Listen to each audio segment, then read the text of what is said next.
growing up, I think that it was very clear that my inspiration came from other books. I think for me, a lot of things started with discovering like the upper level of my local library in Stockholm, because I was always hanging out in the lower level, the children's section with all the images and paintings. And then one day I realized that you could actually take the stairs to the upper section, and then all books were there, and you could actually like borrow them for free. I remember that feeling. I could, can I take 10, 20, 30? I bought a lot of books. And a feeling that not only was it free, but it was also kind of scary. That these books were not there to comfort me or to make me feel safe. These books could actually really destroy me. They were full of sex scenes, they were full of orgies, they were full of violence. And I think that really gave me a sense that there were other worlds possible. My everyday boring life routine was not a world where I felt that I had total control. And then in those alternate worlds, I got the feeling that I could really live. Sometimes I think about the memories that I have growing up. I think that quite a large percentage of my memories growing up are from the books that I read, especially during those formative years. And I have, sometimes I think of like the way that I read at the time, and maybe even today, almost like addiction, like drug addiction, that I had specific periods of like really like overdosing Kafka when I was 16, 17, and then into,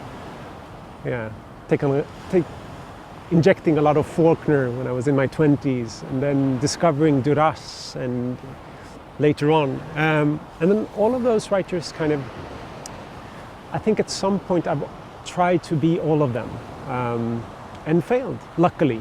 And the moment when I felt like my writing got life of its own was when I tried to imitate myself. I think some of the writers that changed me the most were writers who taught me that it was okay to break rules. And those were writers who could, either they wrote books, it could be Nabokov or Faulkner, or they could also write lyrics, song texts. Like one really important writer, even though he doesn't write books, to me was a rapper called Nas when I grew up. I was definitely trying to be Nas during big portion of my youth. And what they did, I think, they showed me that grammar was secondary to telling the story. So the story is the important thing. The form has to adjust according to the story. I remember picking up the Sound and the Fury the first time, and I would like to say that I was 4 years old when that happened, but maybe I was 18, 19. And really getting a sense of air, that I could finally breathe, because someone took me by the hand and said, it's okay. You can write like this. You don't only, there are limitless possibilities to telling a story. And if you were like me at that age, I think I spent a lot of time trying to tell the story in a correct way, or trying not to make mistakes. And then all of a sudden someone showed me that not only can you make mistakes, maybe the story breathes thanks to those mistakes. Maybe there is no story without those mistakes. The mistakes are the story. That's the oxygen that gives this story life. So a lot of the inspiration comes from those people who, it feels like they gave me air. It feels like I could borrow almost like I could borrow their brains, maybe borrow their tongues. I could like take that tongue and then place it on mine. And then I think a lot of them showed me that grammar and rules were secondary, and that storytelling had to be in the focus. You have so many of those books that at a certain point in time, they were everything to me. It feels almost like I'm betraying a friend to talk about them, but like, well, Hermann Hesse's Steppenwolf was one of those books where, you know, at a certain age, that book it meant the world to me. I was carrying it around in my inner pocket, and, you know, if someone asked me a question, I could just, well, me being a wolf, I could, you know, I was really trying to make myself into the main character. It hasn't really survived. I'm having a hard time seeing what I saw in it today. At the same time, I kind of feel, when I think about my favorite books, it's almost like I watch myself in all, like, you know, yearbook photos. I kind of remember how cool I thought I looked when I put on that, you know, extra large striped shirt or whatever, and I still like them.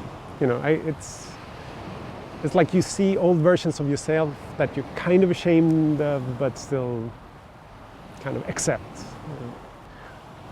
I remember my mom had a book that she didn't want me to read, that she placed in the bookshelf quite high up and said, "You're not really ready for this one." You know, it was a matter of minutes before I like climbed up there to see why I wasn't ready for that one. It turned out that it was quite obvious that I wasn't ready for that one. But to me, reading has to be dangerous. It has to be allowed to not only, I think that if reading is linked to becoming a better person, I think that's a sure way to make people uninterested in books. I've never thought of reading as part of my work, but I could definitely become a very jealous reader. You know, whenever I read something that I think is amazing, I'm reading short stories by Amy Hempel, or if I'm reading Svetlana Alexievich, I'm just like, I would really have loved to write that.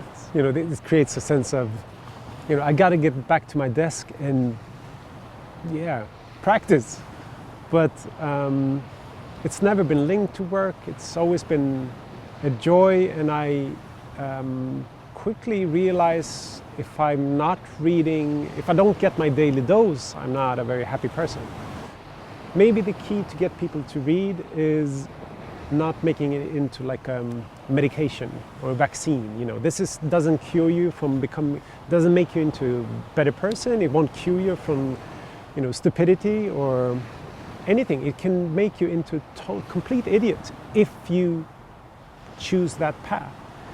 But fiction can also show you how many different worlds are possible, and that intimacy and the feeling of participation, that I'm creating this world together with the writer and the narrator. It's a complex game where we all take part in creating this world. I think that's one of the reasons why books are so very dear to me.